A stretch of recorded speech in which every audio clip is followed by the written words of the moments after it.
do you? This might be a bit controversial asking this question, but that's what a lot of our conversations have consisted of.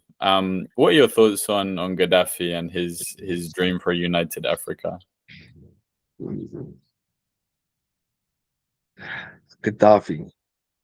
Gaddafi had his faults. He had his issues. And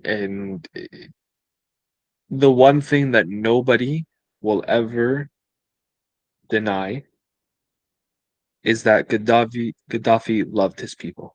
And Hmm. he loved the fact that the Arab countries were rising, they were making money, they were growing. And all he wanted to do was he was like Africa's just the same. Africa should be just the same as us. There Hmm. should be no difference. They should be able to grow as well. And when he had come out with the idea to unite Africa with the gold backed currency, right? That would have been revolutionary. That would have been that would have changed the course of history if Yeah, you think about it. It would have changed how the petrodollar works now. It would have changed how the European Union looks. It would have changed how all of that functions because now we have real value in our currency or in a currency, right? So he he could have done it. He could have done it. Unfortunately, with all the things that had happened surrounding his death, and um, I don't think Gaddafi was a horrible human being. I think he looked out for his people. He had a lot of government resources to help new families, new newborns, all that kind of stuff. That like some of the same principles that we carry now in Canada, yeah. right? That he had, and then some. It wasn't even just one side of it. It was like more, and he was looking to like for his people to be prosperous and grow, and the economy to grow, right? But obviously, politics is politics, and the way it planned out is the way it panned out. I think I remember. No, what was I thinking of? Yeah, this is the whole question about like if democracy really has a net positive or a net negative at the end of the day, because it's really hard to say, and it's a very complex question. I don't think there's one straightforward answer, but I remember this thing that we did have a conversation that because there are different versions of freedom, everyone has a different perspective on what freedom is at the end of the day. And for some people, that freedom, no, I'm not going to put words into anyone's mouths because I really think freedom is a very individual perspective. We all think something different of it. But the version of Yep. freedom that he was fighting for was that people really had a start in life, that things were shared out more equally, more evenly. People didn't have to worry about the things that they shouldn't have to. The dream was Yep. that people could build their families and never have to worry about where they would sleep, if they would have food to eat, sending their children to school. To Which was all it was all sorry, I don't mean to cut you off. It was all basic necessities, right? It's not like he was trying to give away millions of dollars so people can go buy Porsches. Mhm. These were all basic necessities so that people could be able to thrive in life and not just live, where they can focus on raising their children the way they want to, right? And not just sending them to daycare for 8 hours a day, and then preschool, and then grade one and PK, and then all the grades. Like it's there needs to be, where his perspective was, there needs to be time for the family as well. There needs to be time for the mother to be with the kids, for the father to be with the kids. Mind you, in the Arab countries, most of the mothers don't work, but um it was still something that was they wanted the fathers to know that they were taken care of. Yeah, yeah, yes, but there are a lot of scare tactics used against those, and so much propaganda.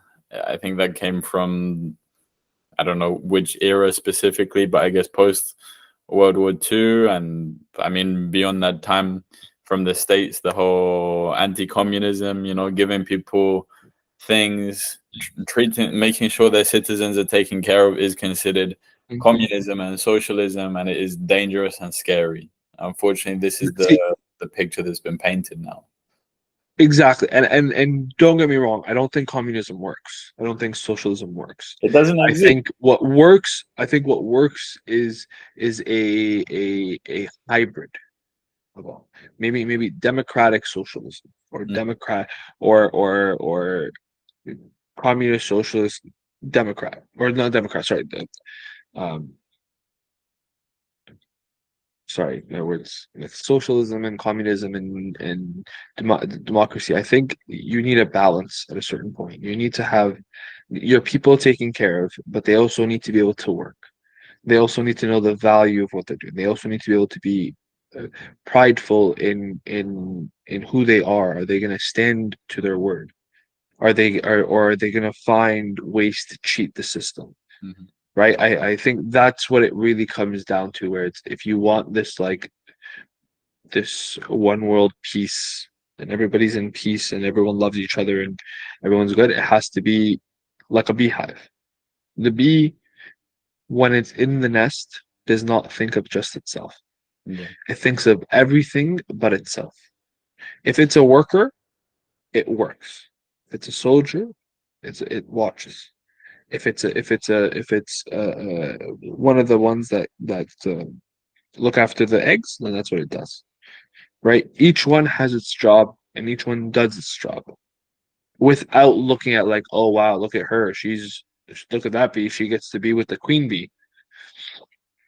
And like it's always for the greater good of the society, of the hive. And I think the moment we start to live our lives um in that same not mindset, but the way with that same um